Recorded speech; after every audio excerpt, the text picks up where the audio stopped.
Assalamualaikum warahmatullahi wabarakatuh. Hai semuanya, kami dari kelompok 11 ingin menjelaskan sedikit mengenai tingkah laku nonverbal dalam observasi. Kelompok kami terdiri dari 4 orang, yaitu saya sendiri Arum Kusuma Trisna Wijayanti, ada teman saya Muhammad Rashid Azhar, Siti Zahro, dan juga Muhammad Burhani.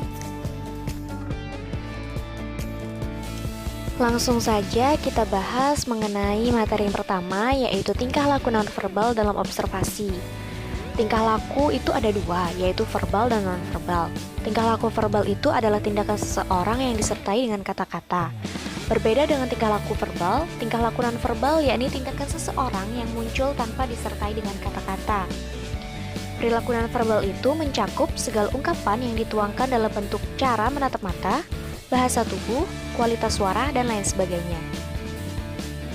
Hal-hal tersebut merupakan indikator penting yang bisa mengungkapkan apa yang sedang terjadi dalam diri klien.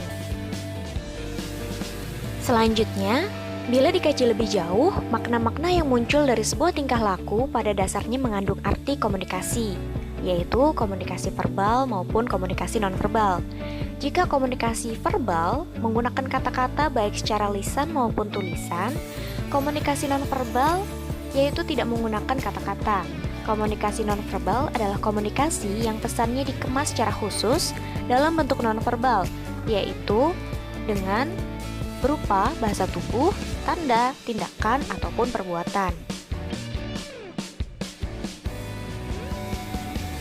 Selanjutnya, ada perbedaan antara komunikasi verbal dan juga komunikasi nonverbal. Dalam hal ini, perbedaannya dalam bentuk vokal dan non-vokal. Komunikasi verbal bentuk vokalnya yaitu kata-kata berupa ucapan, misalnya seperti kata hey, halo, kata-kata makian, dan sebagainya. Sedangkan bentuk non-vokalnya merupakan kata-kata berupa tulisan, seperti surat, memo, pesan teks, dan lain sebagainya. Lalu, komunikasi nonverbal, bentuk vokalnya memiliki bentuk seperti gumaman, teriakan, tangisan, dan lain sebagainya. Dan bentuk nonvokalnya seperti gerak-gerik tubuh, ekspresi wajah, penampilan atau cara berpakaian, cara menatap, dan lain sebagainya. Selanjutnya ada komunikasi nonverbal. Komunikasi nonverbal merupakan proses penyampaian makna dalam pikiran seseorang kepada orang atau beberapa orang lain melalui pesan-pesan nonverbal.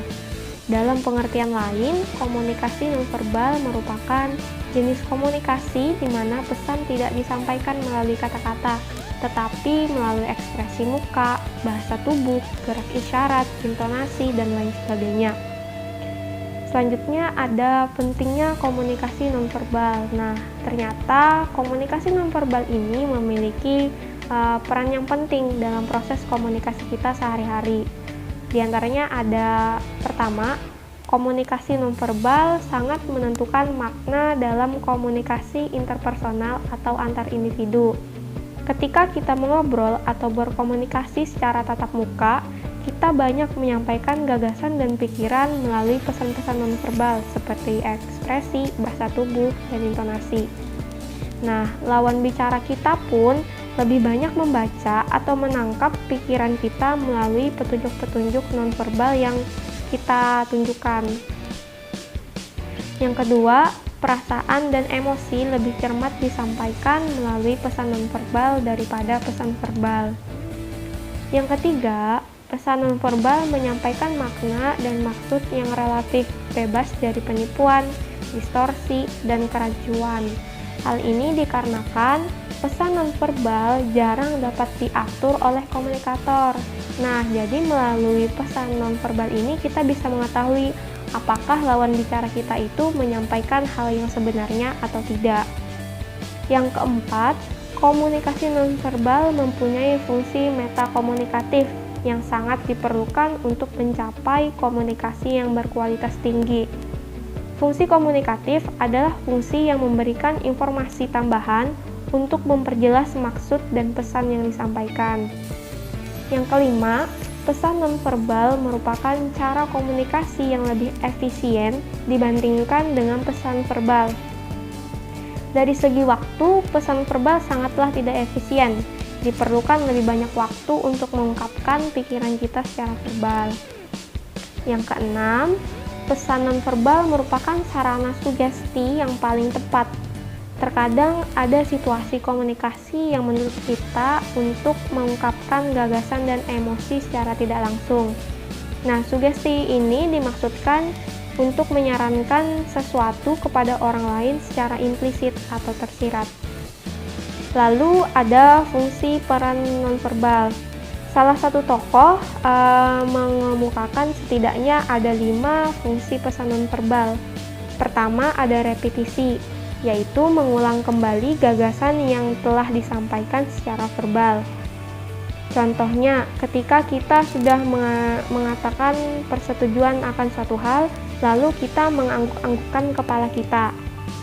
Yang kedua ada substitusi, yaitu mengganti lambang-lambang verbal sehingga kita bisa berinteraksi tanpa berbicara dengan orang lain. Contohnya, ada seorang pengamen yang datang menghampiri mobil kita, lalu kita mengayunkan tangan kita dengan telapak tangan di depan sebagai kata ganti tidak atau penolakan. Yang ketiga ada kontradiksi, yaitu menolak pesan verbal atau memberikan makna yang lain terhadap pesan verbal. Contohnya, seorang suami yang mengatakan kata bagus ketika dimintai komentar oleh istrinya tentang baju yang dipakainya, tetapi mata suaminya tersebut tetap fokus atau tetap terpaku pada koran yang dibacanya. Yang keempat ada komplement, yaitu melengkapi dan memperkaya maksud atau makna nonverbal. Contohnya, melambaikan tangan pada saat mengucapkan selamat tinggal. Yang kelima ada aksentuasi, yaitu menegaskan pesan verbal atau menekankan atau menggarisbawahi pesan verbal. Contohnya adalah dengan mengungkapkan betapa kesalnya kita kepada orang lain dengan memukul meja. Selanjutnya saya Muhammad Burhani akan menjelaskan tentang kategori tingkah laku nonverbal. Sebelumnya tadi telah dijelaskan bahwa tingkah laku nonverbal adalah tindakan seseorang yang muncul tanpa disertai dengan kata-kata. Hal ini juga mengandung komunikasi seperti tingkah laku verbal. Tingkah laku nonverbal sendiri tidak menggunakan kata-kata. Tingkah laku nonverbal ini bisa menggunakan teriakan, tangisan, gerak-gerik tubuh saja, ataupun ekspresi wajah dan penampilan. Nah, kategori tingkah laku nonverbal ini sendiri ada 5 macam. Yang pertama adalah physical appearance atau penampilan fisik. Kedua adalah gesture dan movement, gestur dan gerakan tubuh. Yang ketiga adalah face and eye behavior atau raut muka dan wajah. Dan yang keempat adalah vocal behavior atau intensitas suara seseorang. Dan yang kelima adalah space atau proxemity. Yang pertama adalah physical appearance atau tampilan fisik seseorang. Informasi yang paling mudah dilihat dari tingkah laku nonverbal adalah tampilan fisik dari seseorang. Misalnya tinggi badannya berapa, terus lagi bentuk tubuhnya seperti apa, kosmetik yang dia gunakan bagaimana, tata rambutnya bagaimana, warna kulitnya apa, pakaiannya, dan cara berpakaiannya serta aksesoris yang digunakannya. Semua itu mengandung makna jika diobservasi. Kemudian pada berbagai penelitian yang dilakukan ditemukan bahwa tampilan fisik memiliki arti yang sangat penting dalam relasi interpersonal. Seringkali sifat dan kepribadian seseorang dilekatkan dengan tampilan fisiknya. Contohnya adalah tampilan fisik juga mengungkapkan apakah individu termasuk orang yang memperhatikan perawatan diri, baik kesehatan maupun kebersihan. Contohnya itu seperti orang yang terlihat selalu bersih dalam kurun waktu yang lama, bisa dikatakan orang itu adalah orang yang menjaga kebersihan pada dirinya. Selanjutnya adalah gesture and movement. Pertama, gestur adalah penggunaan gerakan sebagian anggota tubuh seperti tangan dan kaki untuk menyampaikan pesan. Gestur dapat juga mengomunikasikan keadaan emosi seorang individu. Ada beberapa makna yang dapat ditangkap dari gestur yang ditampilkan seseorang, antara lain mendorong ataupun membatasi, menyesuaikan atau mempertentangkan sesuatu, menyampaikan perasaan positifnya atau perasaan negatifnya, perhatian atau tidak perhatiannya terhadap sesuatu, melancarkan atau tidak reseptif, dan yang terakhir menyetujui atau menolak sesuatu. Contoh dari gestur ini sendiri bisa ditunjukkan dengan gerakan jempol kepada seseorang. Jika jempol ke atas, maka tanda setuju. Jika jempol ke bawah, maka tanda menolak atau tidak setuju. Kemudian adalah movement. Di sini disebut dengan postur atau sikap. Adalah penggunaan gerakan seluruh tubuh badan untuk menyampaikan pesan. Postur ini dapat dilihat dari cara berdiri seseorang atau cara berjalan seseorang. Sama halnya dengan gestur, postur pun mampu merefleksikan citra diri, kepercayaan diri, dan keadaan emosi seseorang. Setidaknya ada 3 makna yang muncul dari postur yang ditampilkan seseorang, yakni yang pertama, immediasi, yakni perasaan suka atau tidak suka pada lawan bicaranya. Yang kedua adalah power, dan yang ketiga adalah responsiveness. Perkenalkan, nama saya Muhammad Rashid Azhar.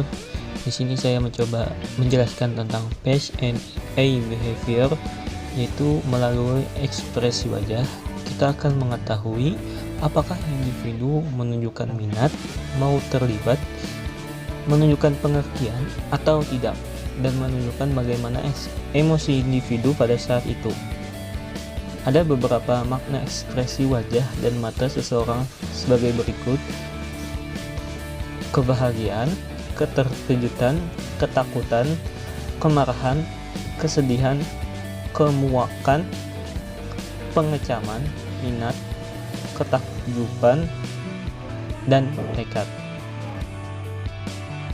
Selanjutnya ada tentang pembahasan vocal behavior, yaitu studi komunikasi yang mempelajari suara, dikenal dengan istilah vokal atau pharyngeal.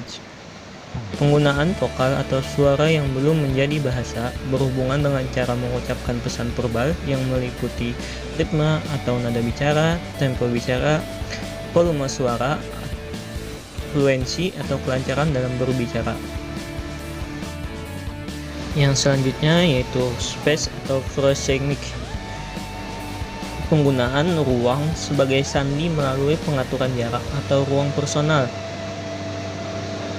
Proxemic cues dapat dilihat dari jarak duduk atau jarak bila bicara yang dibuat individu terhadap observer, sehingga proxemic di sini bisa mengungkapkan keterbukaan maupun keakraban. Ada 5 zona konsentrik yang memenuhi perilaku. Yang pertama, zona intim terdekat, yaitu dari 0 hingga 15 cm. Orang yang bisa memasuki zona intim terdekat ini adalah seperti kekasih, teman, atau kerabat terdekatnya. Itu pun ketika mereka hendak memeluk atau menyentuh. Bila orang lain yang tidak dikehendaki memasuki zona ini, akan timbul reaksi emosional, misalnya marah dan lain sebagainya. Yang kedua, zona intim. Zona intim di sini yaitu sekitar dari 15 cm hingga 45 cm. Zona ini orang akan membiarkan kekasih atau teman dekatnya untuk masuk zona ini. Adanya pihak asing yang akan memasuki zona ini akan menimbulkan ketidaknyamanan, biasanya akan ditanggapi dengan serangan fisik. Biasanya ini ada pada keluarga, teman, maupun kekasih. Yang ketiga, zona pribadi, yaitu sekitar 46 cm hingga 1,2 meter. Secara nyata, dalam kehidupan sehari-hari, ini adalah jarak yang paling pas dalam relasi sosial, terutama dalam situasi pesta atau pertemuan. Terlalu dekat dengan jarak ini, orang akan merasa terancam atau tidak nyaman. dan bila terlalu jauh pun orang akan merasa ditolak oleh lawan bicaranya. Ini biasa terjadi pada suatu perkumpulan. Yang keempat, zona sosial, yaitu dari 1,2 meter hingga 3,6 meter. Zona sosial ini digunakan dalam konteks ruang sosial yang lebih luas, misalnya di mal, toko, pasar, dan lain-lain, atau fasilitas publik lainnya. Yang kelima, zona publik 3, yaitu dari 3,6 meter atau lebih hingga lebih. Ini adalah zona yang digunakan dalam relasi dengan sekelompok orang banyak. Misalnya dalam seminar di mana terdapat jarak antara pembicara dan pendengar. Sekian, terima kasih. 반대로 나를 일으켜 달려나가 지금부터 시작해봐 앞을 달려 Running running 세상에 소리쳐 막다른 길이 나타나도 난 괜찮아 지금부터 시작해봐 앞을 달려 Running running 너와 함께라면 모든 날 속 있어 끝없이 달려